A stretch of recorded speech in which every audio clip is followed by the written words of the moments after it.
Olá, está começando o Alerj Debate com as presenças do deputado Gilberto Palmares, da professora do Colégio Pedro II, Leda Cristina Aló, e do professor do Cefet, Carlos Estefânio. Vamos falar sobre o projeto de lei 3026, de autoria do deputado Gilberto Palmares, que trata sobre as exigências para a internalização de títulos obtidos em instituições de ensino localizadas em países do Mercosul. Deputado, por que foi preciso tratar desse assunto por meio de um projeto de lei?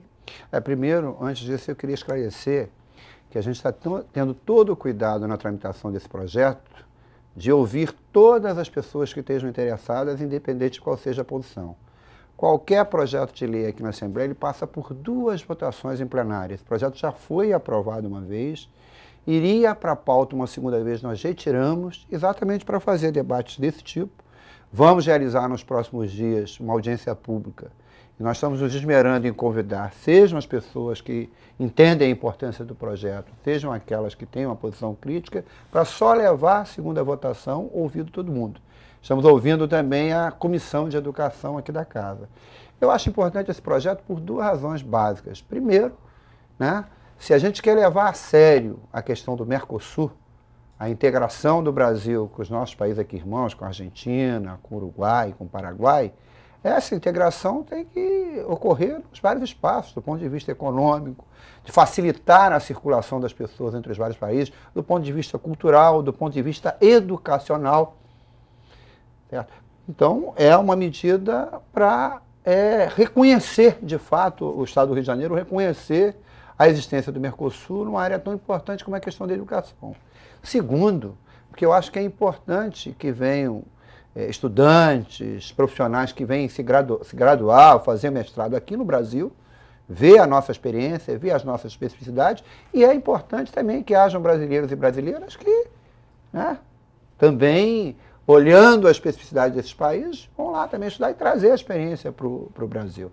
Então eu não acho justo, pelo menos em tese, que pessoas, às vezes, que têm uma experiência enorme já na área de docência, na área como professores, e que estão fazendo um curso de mestrado na Argentina, ou no Paraguai, ou no Uruguai, e que fazem um esforço enorme, inclusive se deslocando. Às vezes o mesmo curso pode ter no Brasil, mas o fato de ser num outro país ajuda a acrescentar um dado novo que é a realidade desses países. Essas pessoas não têm reconhecido, nenhuma dificuldade para reconhecer esse esforço e esse estudo. Então, reconhecer que é importante, principalmente na área de pós-graduação, a gente incentivar as pessoas a se pós-graduarem. Por essas 2 razões é que nós apresentamos esse projeto de lei. Carlos e Leda, vocês concordam com o argumento do deputado? Concordo plenamente com as palavras do deputado. Creio que ele foi de extrema felicidade ao apresentar esse projeto, em função dos inúmeros preconceitos que nós temos enfrentado por conta de algumas instituições meramente conservadoras que, revestidas do caráter político, têm criado objeções à aceitação dos títulos aqui no Brasil, violando mesmo os mais básicos princípios democráticos e a diplomacia existente nas relações entre os países. Leda. Eu acredito que é um ganho muito grande nós podermos estar em outro país, conhecendo as experiências educativas e trazer um pouco daquilo que a gente aprende aqui para o nosso país. Eu dirigi uma unidade escolar durante 30 anos e todos os estudos que eu realizei em Assunção, lá no Paraguai, foram de grande valia para todo o meu trajeto profissional. E realmente a gente precisa de uma legislação desse tipo, já que está realmente sendo difícil, que o nosso diploma seja reconhecido e seja validado aqui no nosso país. E também, por consequente disso tudo que tem acontecido, são inúmeros professores com uma grande trajetória dentro aqui da educação brasileira, e nós estamos à procura de um espaço em que a gente possa trocar com os nossos colegas aqui e termos a nossa progressão funcional, o nosso ganho no plano de carreira, que não está sendo obtido neste momento. Ela falou que foi durante 30 anos, é bom lembrar, não é uma instituição qualquer, uma das instituições que mais orgulha a gente. Eu conheci a professora Leda, que a minha filha estudava lá no Pedro II, Humaitá, e ela era diretora, como é até hoje, numa outra área de educação infantil do Pedro II. Deputado, como surgiu a ideia desse projeto?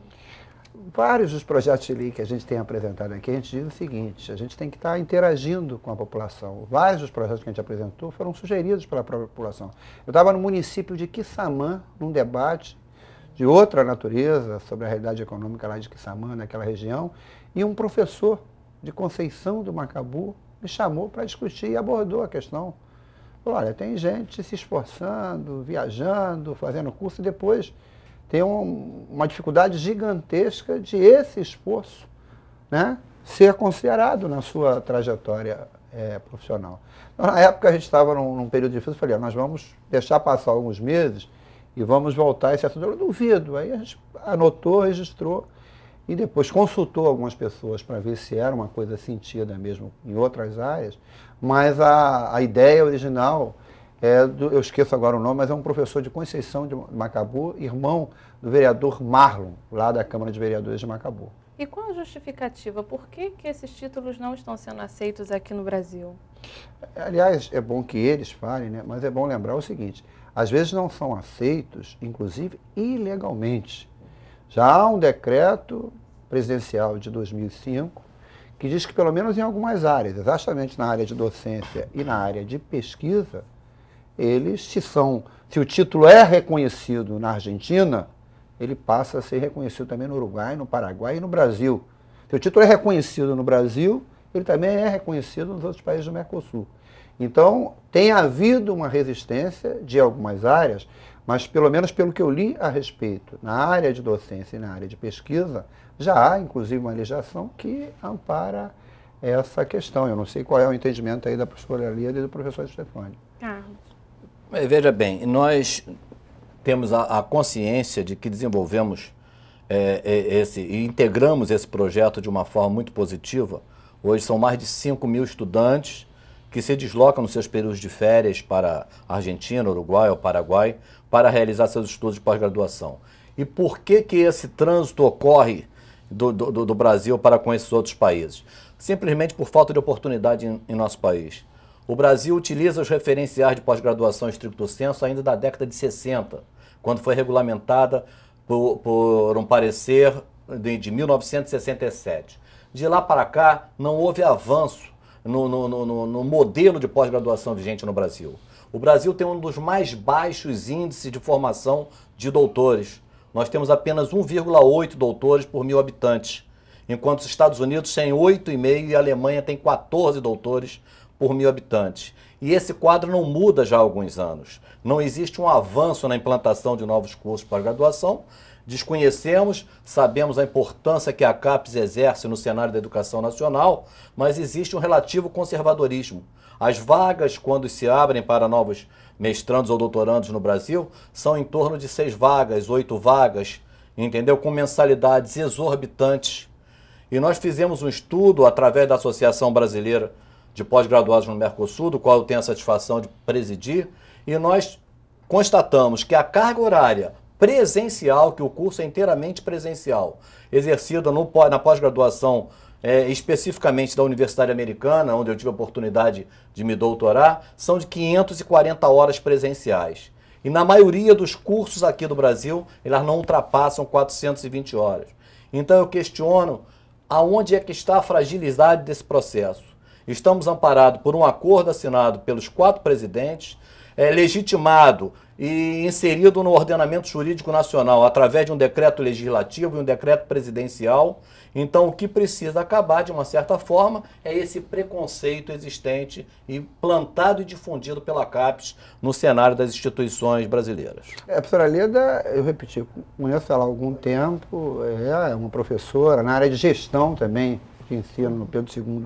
Tem uma experiência grande e ela mesma está vivendo essa experiência de fazer o mestrado. Exato. Não, doutorado. Doutorado. Eu queria fazer essa pergunta bem direta. No caso específico dela, por que ela está fazendo doutorado lá fora e não aqui no Brasil? Exato. Eu fiz o mestrado aqui no Brasil. É muito difícil porque eu dirigi uma instituição federal, né, com um número relativamente grande de alunos, e nós temos inúmeras atribuições dentro do nosso cargo e que nos torna inviável nós sairmos, por exemplo, 2 vezes por semana, 2 dias da semana, e ficar à disposição da universidade e fazer esse curso aqui no Brasil. Os horários não são facilitados para quem trabalha 8 horas por dia.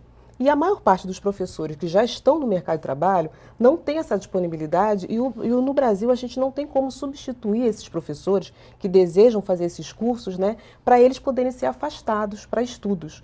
Então, lá foi uma possibilidade de fazer, porque eu ficava nas minhas férias, durante o mês inteiro de janeiro, durante o mês inteiro de julho, com uma intensividade de estudos assim, seguidos, né, com essa carga horária que o professor Carlos Stefani comentou, para poder realmente cursar e adquirir mais conhecimento e me aprofundar mais no meu processo de trabalho. Então, o doutorado eu não tive possibilidade de fazer aqui. Eu pesquisei inúmeras universidades no eixo Rio, Espírito Santo e São Paulo, e nenhum deles poderia me oferecer um horário em que eu pudesse conciliar a minha atividade de trabalho e também os estudos para doutorado. Por isso eu fui fazer lá. No Brasil ainda tem um pouco aquela ideia de que você fazer mestrado ou doutorado, você tem que só se dedicar àquilo. Se você é professor importante, está dirigindo uma unidade de ensino, tem que arrumar alguém para colocar no seu lugar. Você não consegue conciliar. E não consigo. Nesse caso, não é uma contradição o Brasil, que tem acordos com o Mercosul, com todos os países do Mercosul, e não aceitar títulos vindos desses países? Não é uma contradição isso? Exatamente, já que esse tratado foi justamente elaborado para a questão do aprofundamento, inclusive na área de educação, né? Então, eu acho uma contradição.